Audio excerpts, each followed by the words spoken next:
सुप्रभात और मैं हूं आपके साथ इशिता तिवारी।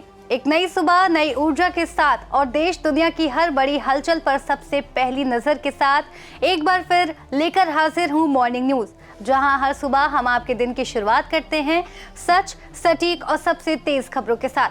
अगले कुछ मिनटों में जानिए राजनीति से लेकर अर्थव्यवस्था तक, देश की सीमाओं से लेकर दुनिया के बड़े मंच तक, क्राइम, करंट अफेयर्स, मौसम और हर वो खबर जो आपका दिन तय करेगी। तो चलिए शुरुआत करते हैं खबरों के साथ। केंद्रीय गृह मंत्री अमित शाह 3 दिवसीय दौरे पर छत्तीसगढ़ आ रहे हैं, जिसका मिनट टू मिनट कार्यक्रम जारी हो गया है। आज वे रायपुर पहुंचेंगे और निजी होटल में रात्रि विश्राम करेंगे। 8 फरवरी को नक्सलवाद पर हाई लेवल मीटिंग लेकर सुरक्षा रणनीति पर बड़ा मंथन करेंगे।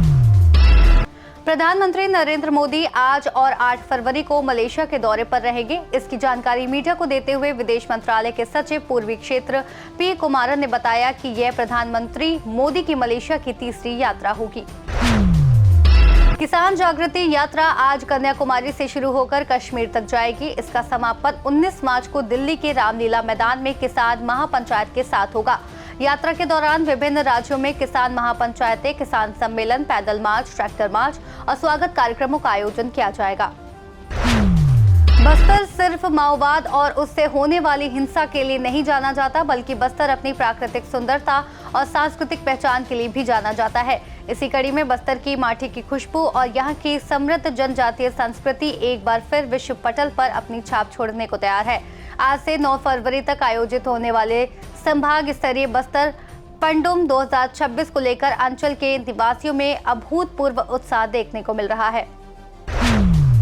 मालाखेड़ा में राम साइट सिली सेठ झील पर आज अलवर बर्ड फेस्टिवल का आयोजन किया जाएगा। इस महोत्सव में केंद्रीय वन एवं पर्यावरण मंत्री भूपेंद्र यादव और वन राज्य मंत्री संजय शर्मा मुख्य अतिथि के रूप में शिरकत करेंगे। झारखंड से 1670 हज यात्री इस वर्ष हज पर जाएंगे। इनकी चिकित्सीय जांच आज से शुरू होगी और 8 फरवरी से टीकाकरण होगा। स्वास्थ्य मंत्री डॉक्टर इरफान अंसारी ने सिविल सर्जनों के साथ बैठक कर आवश्यक निर्देश दिए। उन्होंने हज यात्रियों को बेहतर सुविधाएं देने और मुफ्त स्वास्थ्य जांच व टीकाकरण सुनिश्चित करने का संकल्प लिया। मंत्री ने रांची से इमिग्रेशन पॉइंट हटने पर चिंता भी जताई। मुंबई महाराष्ट्र में ओला, उबर और रैपिडो से जुड़े कैब और ऑटो रिक्शा ड्राइवर आज एक दिन की हड़ताल पर रहेंगे। यह हड़ताल राज्य में चल रही कथित गैर कानूनी बाइक टैक्सी सेवाओं और ऐप आधारित कंपनियों द्वारा लागू की जा रही मनमानी किराया वसूली नीतियों के विरोध में की जा रही है। भारतीय बल्लेबाज तिलक वर्मा ने शानदार बल्लेबाजी करके ये लगभग तय कर दिया है कि वर्ल्ड कप टीम में उनकी जगह पक्की हो चुकी है।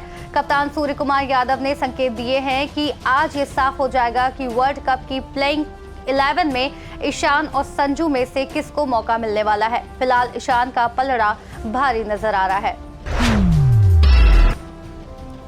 भारतीय वायुसेना आज से लद्दाख के निवासियों के लिए कारगिल कुरियर सेवा शुरू कर रही है। भारी बर्फबारी के कारण सड़क मार्ग बाधित होने से लोगों को हो रही परेशानी को देखते हुए ये कदम उठाया गया है। AN-32 विमानों के लिए ऑनलाइन बुकिंग 6 फरवरी से शुरू हो गई है। यह सेवा कारगिल से जम्मू और श्रीनगर के बीच कम किराए पर उड़ानें प्रदान करेंगी, जिससे सर्दियों में यात्रा आसान होगी। बहुजन समाज पार्टी की राष्ट्रीय अध्यक्ष एवं पूर्व मुख्यमंत्री मायावती आज प्रदेश भर के पदाधिकारियों के साथ बैठक करेंगी, जिसमें विधानसभा चुनाव की तैयारियों के बाबत संगठन के कार्यों की समीक्षा की जाएगी। बैठक में जोनल से लेकर विधानसभा स्तर के पदाधिकारियों को बुलाया गया है। इस दौरान बसपा सुप्रीमो चुनाव की तैयारियों के बाबत अहम दिशा निर्देश भी देंगी। खबरों के बाद अब बात होगी इतिहास की, क्योंकि आज का दिन सिर्फ तारीख नहीं है, ये गवाह है उन पलों का जिन्होंने इतिहास की दिशा बदली। कभी आजादी की लड़ाई, कभी विज्ञान की बड़ी खोज, कभी जन्म एक महान व्यक्तित्व का, तो कभी एक ऐसा फैसला जो आज भी हमारी जिंदगी को प्रभावित करता है। चलिए जानते हैं आज के दिन इतिहास में कब क्या हुआ।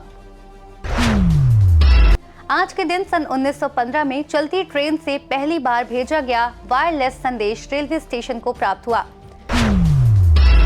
आज के दिन सन 1940 में ब्रिटेन में रेलवे का राष्ट्रीयकरण हुआ। आज के दिन सन 1942 में यूनाइटेड किंगडम ने थाईलैंड के खिलाफ युद्ध की घोषणा की। आज के दिन सन 1945 में ब्रिटेन, अमेरिका और रूस ने द्वितीय विश्व युद्ध के अंतिम चरण पर चर्चा की। आज के दिन सन 1959 में फिदेल कास्त्रो ने क्यूबा के नए संविधान की घोषणा की। इतिहास के बाद अब वक्त है फिटनेस पर बात करने का। स्वस्थ रहने के लिए एक्टिव लाइफस्टाइल और हेल्दी डाइट जरूरी है, लेकिन ये भी जरूरी है कि आप खाना किस समय खाते हैं। इसीलिए कई लोग इंटरमिटेंट फास्टिंग को चुन रहे हैं। इसमें एक सीमित समय के अंदर ही आपको खाना खाना होता है और बाकी समय उपवास करना पड़ता है। वजन घटाने और बेहतर स्वास्थ्य के लिए आजकल इंटरमिटेंट फास्टिंग काफी लोकप्रिय हो रहा है। ऐसे में अगर आप भी करना चाहते हैं इंटरमिटेंट फास्टिंग और रहना चाहते हैं फिट, तो ये रही आज की फिटनेस टिप्स। खाने की विंडो और फास्टिंग विंडो तय करें। आमतौर पर 16:8 यानी 16 घंटे फास्ट या 8 घंटे खाने की विंडो बनाएं। इसके लिए अनुभवी वेट लॉस विशेषज्ञों का मार्गदर्शन लेना बेहद जरूरी है। फास्टिंग के दौरान पर्याप्त मात्रा में पानी, हर्बल चाय या अन्य कम कैलोरी वाले पेय पदार्थ पीकर शरीर में पानी की कमी न होने दें। भूख के संकेतों पर ध्यान दें और आवश्यकता अनुसार अपने उपवास के कार्यक्रम में बदलाव करें। तो ये थी सुबह की अहम खबरें और खास जानकारियां जो आपके दिन की शुरुआत को सही दिशा देती हैं। उम्मीद है आप तक हर जरूरी जानकारी सटीक और साफ अंदाज में पहुंची होगी। अब आप अपने दिन की शुरुआत करें पूरे भरोसे और तैयारी के साथ। हम फिर हाजिर होंगे ताज़ा अपडेट्स और बड़ी खबरों के साथ। तब तक देखते रहिए सी न्यूज़ भारत।